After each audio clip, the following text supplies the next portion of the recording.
Assalamualaikum warahmatullahi wabarakatuh. Selamat pagi saudara-saudara sekalian. Kita lanjutkan pembelajarannya. Kita masuk ke soal aplikasi pada perbandingan trigonometri.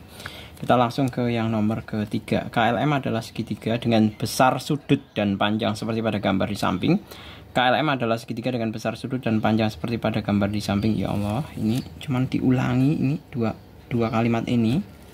Tentukan hasil perbandingan trigonometri berdasarkan sudut yang telah ditentukan. Nah, kita lihat di situ kita diminta untuk mencari perbandingan sudutnya ya. Yang pertama adalah yang sinus 56,3 derajat sama dengan, nah ini sinus itu hadapan dibagi miring.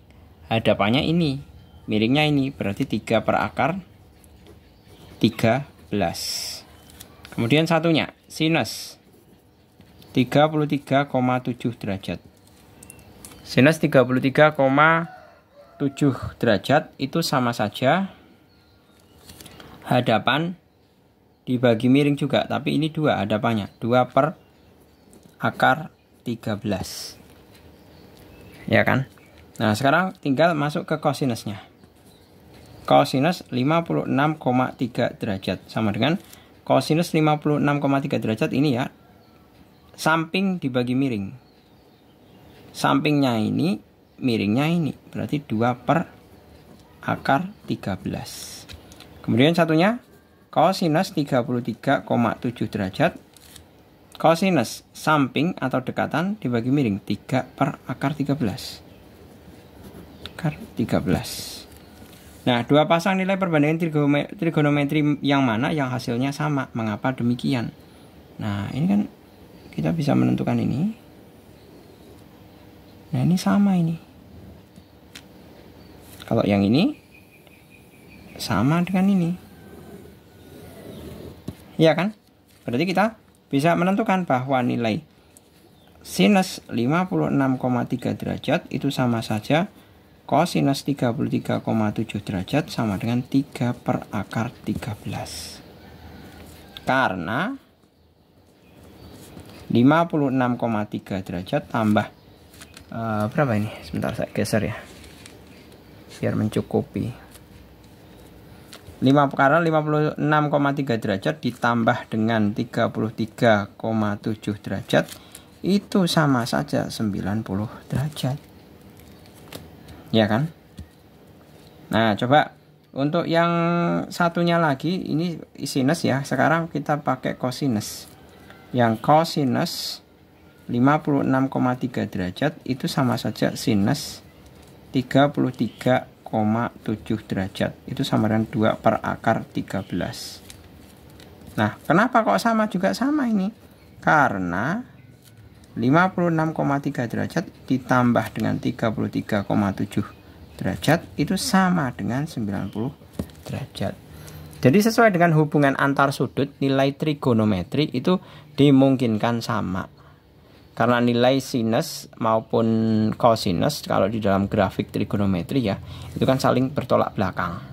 Jadi kalau boleh Pak Jul gambarkan untuk nilai sinus itu seperti ini. Nah, ini sinus. Tapi kalau kosinus itu seperti ini. Nah, kan bertolak belakang. Seperti itu. Ini sinus, ini cos, ini x, ya, ini y. Seperti itu. Gitu ya, ini alasannya. Kemudian kita coba untuk yang nomor keempat. Saya naikkan di sini. Nomor keempat. Kita diminta untuk mencari. Nah, ini 60 derajat, ini X, ini 8, ini Y. Nah, berarti kita bisa cari X-nya terlebih dahulu. Pakai kondisi dekatan dibagi miring. Ya kan? Dekatan dibagi miring itu sama dengan kosinus. Kosinus 60 derajat itu sama dengan X per 8. Berarti X sama dengan 8 kali kosinus 60 derajat. X sama dengan 8 dikali kosinus 60 derajat itu sama dengan setengah. Nah, coret-coret sama dengan 4 cm. Nah, ini untuk X-nya. Sedangkan untuk Y-nya kita bisa pakai perbandingan sinus ya. Sinus 60 derajat itu sama dengan Y per 8. Hadapan dibagi miring. Ya kan, berarti Y sama dengan 8 kali sinus 60 derajat sama dengan 8 kali sinus 60 derajat itu setengah akar 3, ya, sama dengan 4 akar 3 cm. Selesai. Nah, sekarang permasalahannya kita diminta untuk mencari nilai Z-nya. Nah, itu ada segitiga lagi, tapi segitiganya adalah segitiga siku-siku. Ya, ini Y, ini Z. Nah, Y-nya kan sudah diketahui nih. Berapa ini? 4 akar 3, ya, sama dengan Y-nya 4 akar 3. Nah, di sini adalah 45 derajat. Nah, otomatis kita bisa cari apa? Ini ada hadapan sama miring. Berarti kita pakai hadapan miring itu sama dengan sinus. Sinus 45 derajat itu sama dengan Z per 4 akar 3. Z sama dengan 4 akar 3 kali sinus 45. Z sama dengan 4 akar 3, sinus 45 itu setengah akar 2. Ya kan, ini coret masih ada 2 ya, 2 akar 6 cm. Selesai. Ya, begitu mudah sekali matematika. Lanjut untuk permasalahan yang nomor kelima. Di situ. Nomor kelima kita bisa identifikasi dari jarak 120 meter seorang pengukur tanah menemukan sudut yang terbentuk antara garis permukaan dan puncak gedung adalah 30 derajat. Gunakan perbandingan trigonometri untuk mencari tinggi gedung tersebut. Cari hasilnya dengan membulatkan ke satuan meter terdekat.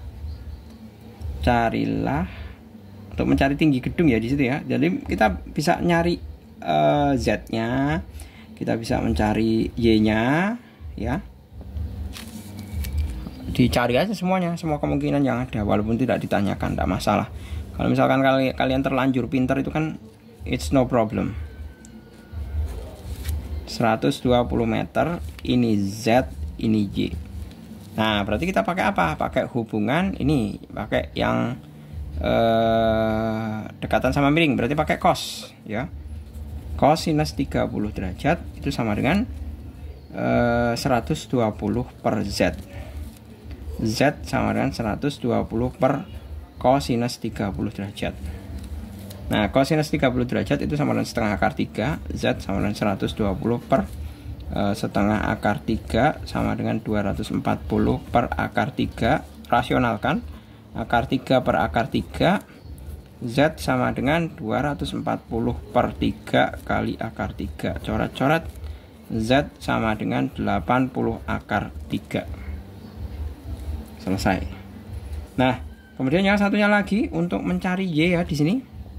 Berarti kita pakai perbandingan hadapan dibagi miring, ya, berarti pakai sinus. Sinus 30 derajat itu sama dengan Y per Z ya. Y per Z boleh, ya. Sinus Z-nya kan 80 akar 3, berarti 1 per 2. Sinus 30 kan setengah. Y per 80 akar 3.